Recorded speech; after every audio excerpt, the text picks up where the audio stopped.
Welcome. Thank you.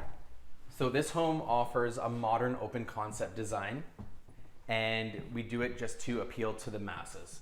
The cheap home prices are one of the known perks of living in Edmonton.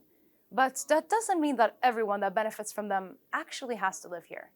More and more people outside of Alberta are investing in Edmonton real estate. People from places like Toronto or Vancouver. So how much would a house like this be in, say, Toronto? You're well over 2 million. And how much is Easily. it here? 770,000.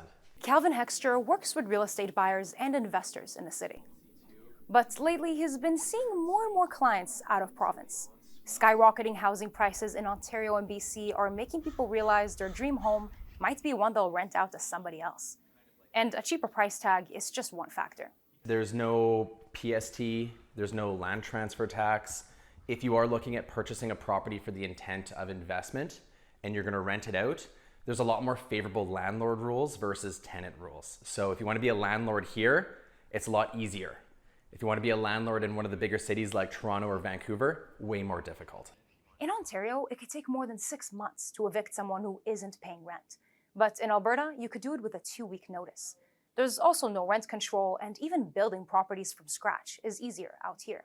It's so hard to build there. The timelines are crazy and it's so expensive. But with more out-of-province buyers, there's speculation over how it could influence the local market. Prices are already going up in Edmonton, but how much investors have to do with it is still up to debate.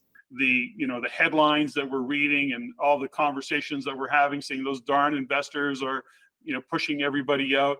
There's some argument for that in certain cities, but that isn't the norm. And it is not the case by any stretch with what's happening in Edmonton. It increases the supply of rental housing, and there's always going to be a need, right? So people who can't afford to buy or can't, don't have the credit or just don't want to. But whether or not prices are directly affected, the competition is. Out-of-province investors or buyers are a lot more skilled at writing good offers than local Edmontonians.